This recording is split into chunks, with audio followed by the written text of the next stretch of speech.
They are the most unforgivable kind of crashes. Survivors are rare, too rare.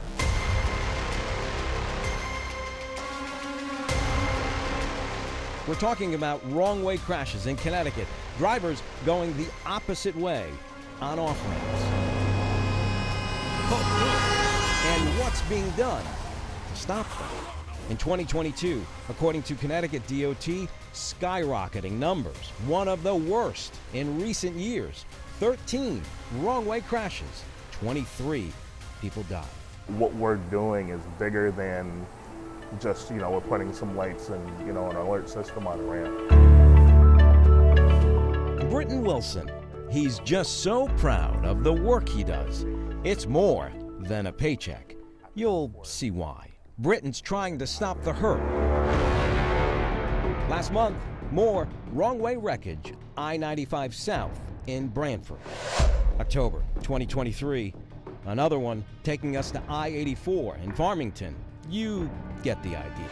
In fact, for all of 2023, DOT says 7 people lost their life in 5 wrong-way crashes. Look for the signs. Be sure you're going the right way. The DOT trying to educate you about the dangers of not paying attention. And they tell us in almost every wrong-way crash, the driver impaired by alcohol. But there's a plan underway right now to alert you. High-tech equipment being installed on ramps. A few days ago, News 8 in New London has one of these fancy warning systems being installed, tested, triple-checked, because yes, lives are at stake.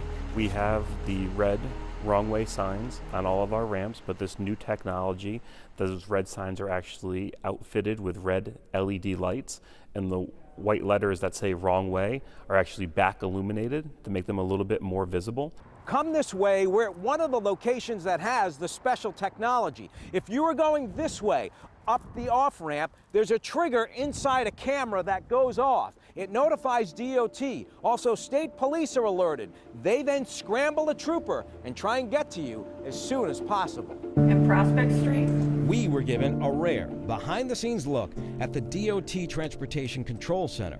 Normally, no cameras are allowed here. This is the heartbeat of traffic, accidents, road conditions. Someone is always watching, listening 24 hours a day. And if you go the wrong way, that emergency notification on the new wrong-way technology, it comes right here. Here's a look at the wrong-way work going on. More than 200 ramps targeted. 27 currently have wrong-way systems. DOT hopes to do another 90 by the end of the year, bringing the total to more than 100 ramps by the end of 2024. Are you happy with the progress? Do you wish it was faster? What do you think? We certainly wish it was faster. Sergeant Christine Geltima with the Connecticut State Police says if you see someone going the wrong way, call 911 immediately. And if you find yourself going the wrong way, pull over to a safe location as soon as possible, as soon as they realize that. And when it's safe to do so, get their vehicle in a position where they're traveling the correct way. The Connecticut Transportation Institute, part of the UConn School of Engineering, partners with the Connecticut DOT. They analyze transportation trends, do crash evaluations, and test new advancements on how to save drivers.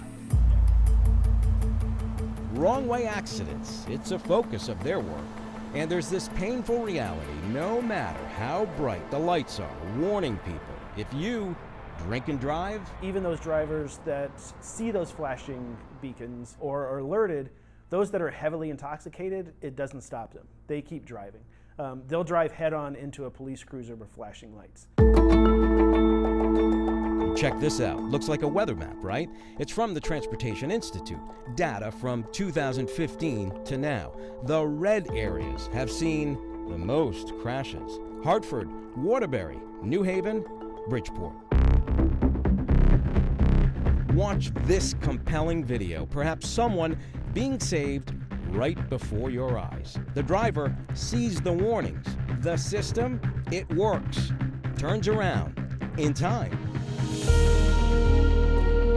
Back on the highway in New London, this is where Britton is working on the wrong way warning systems. He's an electrician, wiring what he hopes is saving a life. We were 11 months apart, so we were always super close. You know, we did everything together. We went to school together. We played sports together. Britton's on the left, his brother Terrell on the right. Later in life, Terrell went into local politics.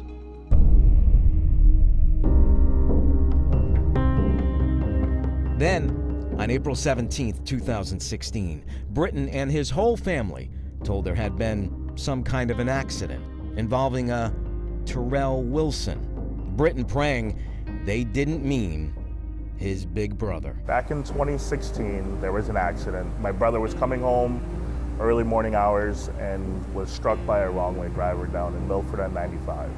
He didn't die immediately. He actually died about a month later in the hospital from his injuries. Do you talk to him when you're out on the job by yourself, in your private moments, just working? Do you kind of, maybe in your own mind? I have a quick prayer. I talk to my brother, I talk to God, and I make sure that they understand what we're about to do.